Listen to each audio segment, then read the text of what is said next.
ভূমি রেকর্ড ও জরিপ অধিদপ্তর কর্তৃক আয়োজিত আজকে অনুষ্ঠিত কপিস্ট কাম কম্পিউটার বেঞ্চ সহকারী পদে প্রশ্নগুলো আজকে আমরা সমাধান করব। একটি গাড়ির চাকা প্রতি মিনিটে 90 বার ঘুরলে 1 সেকেন্ডে কতবার বা কত ডিগ্রি ঘুরবে। তো এটা খুব সহজে আমরা নির্ণয় করব। যত বার থাকবে সে বারের সঙ্গে সবসময় আমরা শুধুমাত্র গুণ দিয়ে দেব। আমরা গুণ দিয়ে দেব 6। তো 6 যদি আমরা গুণ দিই 6 লং কত হয় 54, তাহলে 540 আমাদের উত্তর। কো অ্যান্সার। 25-এর 25% কত?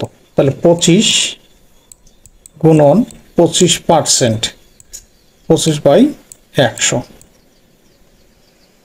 এখন আমরা এই 25 দিয়ে 100কে কাটে যদি 4 25 সঙ্গে 100, তাহলে ওই 25কে 4 দ্বারা যদি ভাগ করি 6 দশকে 2 5। ঘ আমাদের অ্যান্সার। সরল কোণের মান কত? আমরা জানি এটা একটা সরলরেখা। এই সরলরেখার এখানে যদি একটা বিন্দু অঙ্কন করি তাহলে এই সম্পূর্ণটাকে বলা হয় সরলরেখা। এক সরলরেখা সমান 180 ডিগ্রি। এ বি সি কোণ সমানুপাত হলে নিচের মান কোনটি সত্য? তাহলে এ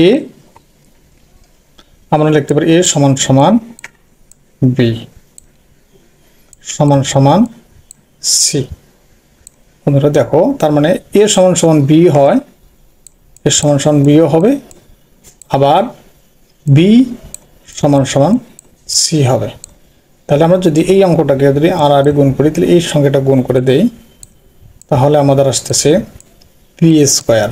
এই বি এবং বি গুণ করে দেবো, এ এবং সি গুণ করে দিলে কি পাচ্ছি এসি। তাহলে হবে আমাদের ক্রমিক সমানুপাতিক। বি স্কোয়ার ফাংশন এসি আমাদের অ্যান্সার। এক্স ওয়াই জেড এর উপর ডিগ্রি, তার মানে আমরা সূচকের অঙ্কে এ 0 যদি হয় তাহলে এর মান আসতেছে 1। অনুরূপভাবে এক্স ওয়াই জেড এর মান যদি আমরা 0 পাই এর মান হচ্ছে 1। সমাধান ঘ। নিচের কোনটি মৌলিক সংখ্যা নয়? আমাদেরকে এখানে বেশি দেখতে হবে যে কোনটা মৌলিক সংখ্যা নয়। যেটা মৌলিক সংখ্যা সেটা বাদ দিতে হবে, শুধুমাত্র মৌলিক সংখ্যা নয়। মৌলিক সংখ্যা নির্ণয় করতে গেলে 6n + -1, এভাবে আমরা এই সূত্রের মাধ্যমে মৌলিক সংখ্যাগুলো নির্ণয় করতে পারি। এখানে মৌলিক সংখ্যা নয়, 241 মৌলিক সংখ্যা নয়, এটা 253 মৌলিক সংখ্যা নয়।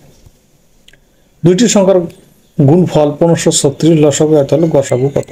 তাহলে গসাগু সমান সমান আমরা খুব সহজে আমরা নির্ণয় করব। গসাগু থেকে নির্ণয় করতে সংখ্যা দুটির গুণফল ভাগ লসাগু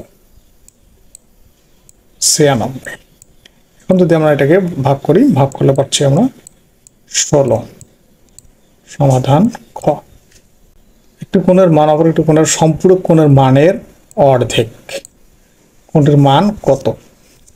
আচ্ছা, যখনই বলবো অর্ধেক তাহলে সম্পূরক কোণ আমরা এক্স ধরে নিলাম, অর্ধেক হলে এখানে আছে 2x, তাহলে কত পাচ্ছি আমরা 3x।